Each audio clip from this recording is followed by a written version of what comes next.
there's a lot of stuff happening in Dorset. You don't necessarily want to know exactly what the Dorset Growth Hub are doing, but you probably want a bit of context into the business world as it is today, because it's been such a crazy year and a half. So we're going to kind of distill that in the best way possible.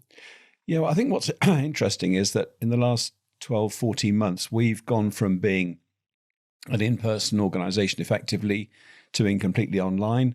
I think we've had about 4,000 people join us on over 100 events. So we've made a complete change. And what's interesting is a lot of you businesses out there have made amazing things, changed their way they operate, changed the way they do business. And some people have just managed to keep their head above water and they're waiting for the next phase of the roadmap. But there's a big mixture of people who've taken big steps and changed stuff, and people who've just hung in there and tried to survive. But looking forward, it's going to be a very interesting and hopefully optimistic time looking forward. In terms of what you see, Nick, optimism, is that really high now in the past sort of month or so? Certainly surveys done. I was listening to someone from the Institute of Directors last week, and the business optimism is on the up since the vaccination program has really triggered a great outflow of optimism. People can see their way out of it. 12 months ago, people really didn't know what was happening, and that's why we started Coffee and Catch Up, because there was a lot of ignorance about what the government schemes were, how people were going to survive, would we ever get through this? And now I think a lot of that stuff has come to an end, and people can find content all over the internet. It's a tremendous amount of information and content's coming forward. And I think people are pretty clear about what information they need to know. And it's just about, for us, trying to find what we can do. And so any businesses who'd like to talk to us, please tell us what it is you need now. What's the next phase of your business in Dorset? What can we do to help? And what can other organisations do to help? That's the key looking forward, I think. Yeah. So what are we going to do with that going forwards?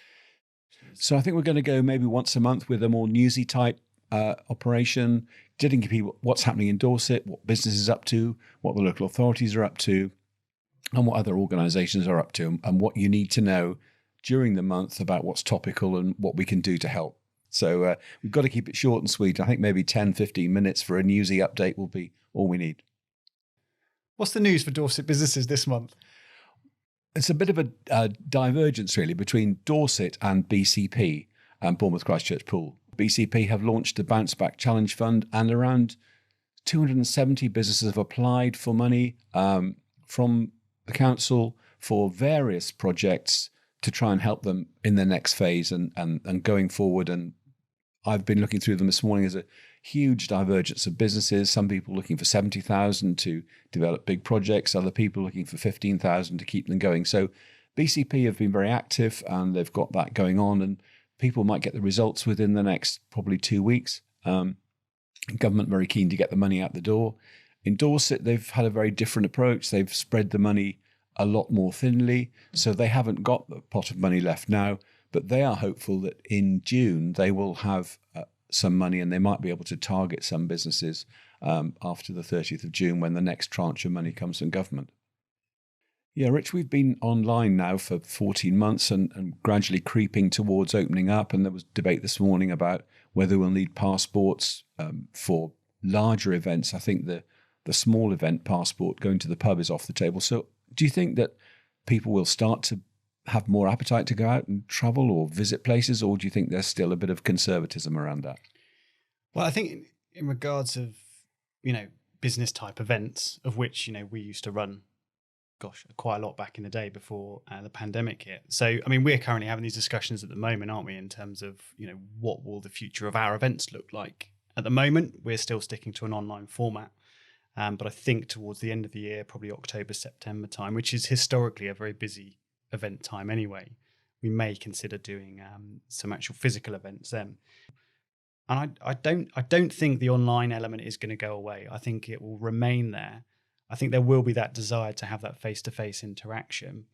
There's a big debate, and I know I discussed it with Heidi Roper from View HR in the last webinar, which we recorded last week, was the future of working from home and working in an office and the kind of issues that brings forward, and how are people going to deal with that, and the HR issues was quite interesting in the podcast, which is, I think, coming out next week, We talked about issues of trust and issues of mental health, but there's been a lot of variation between people, and people have needed a lot of support during this period. And I wonder, do you think it's going to go back to normal, or will it just stay a mixture of hybrid and office?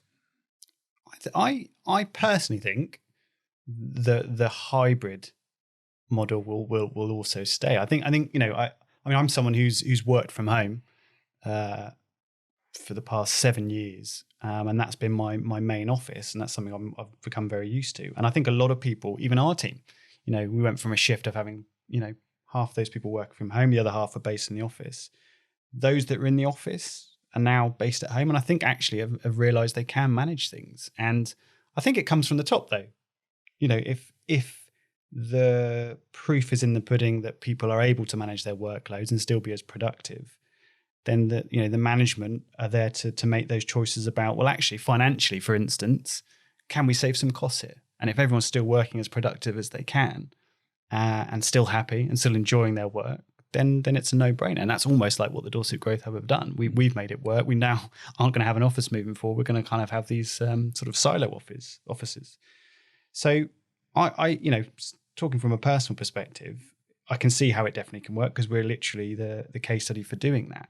But I think a lot of people will be similar. But I guess it also depends on success rates of people making it work. And I know there will be teams out there, and there are organisations out there who haven't made it work, and that's might be because the actual service they offer or product they offer has to have people in one place at one time working together.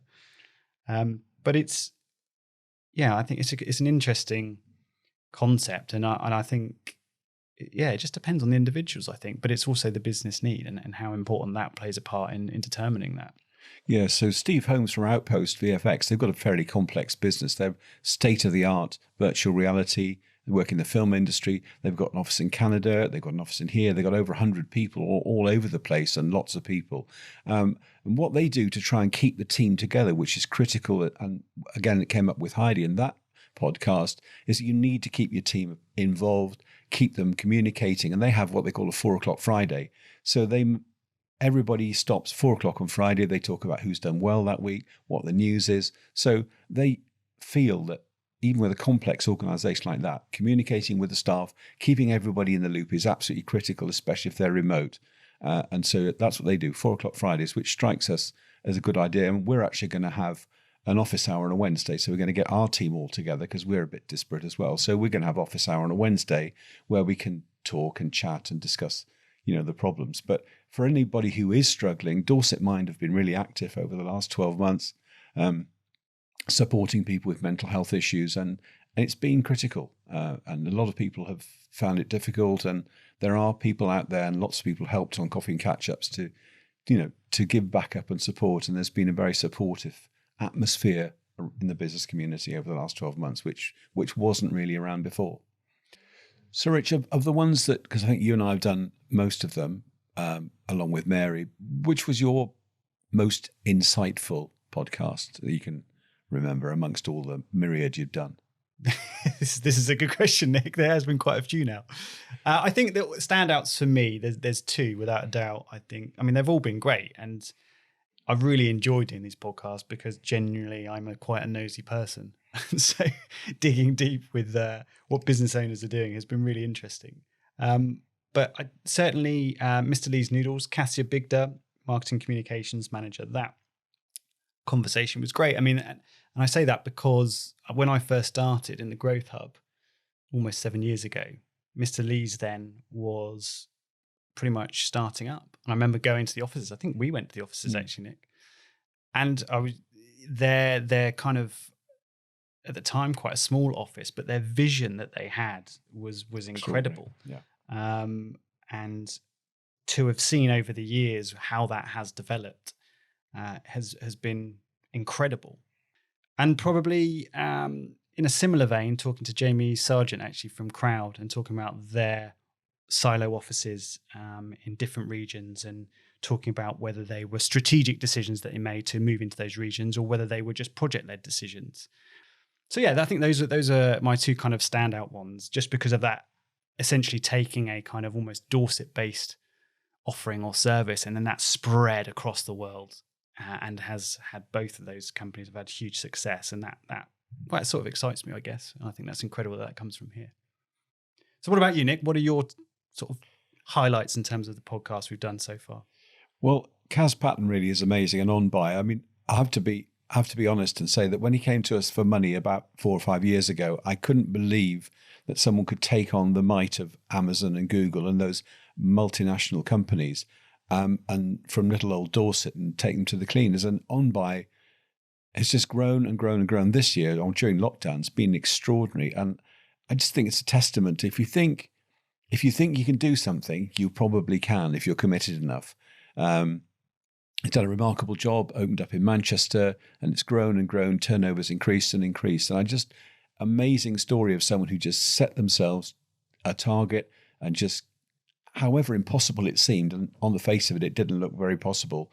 He's just gone and done it. It is a great inspirational operation, really. And I think hats off to him and the company. And I'm sure there were lots of doubters, of which I was one, but he's proved us all wrong. So that's an amazing business starting in Dorset. And again, Outpost VFX, when I was talking to them 5 and 6 years ago, there were about 6 or 7 people in a tiny office in Bournemouth. Now they're over 100 in Canada, dealing with massive new films in Hollywood. And it's just extraordinary to think this little office in Bournemouth is doing all that stuff. And then finally it was talking to Heidi Roper from View HR, and to try and see HR as not something that's imposed from above, but it's an inclusive process to try and keep everybody on side, manage your staff, care for your staff, and only by caring for them and trusting them are you going to get the best out of them. And it was a really different aspect of HR that I hadn't really thought about before. So yeah, I mean, that was really interesting. There's some really intuitive and insightful stuff. So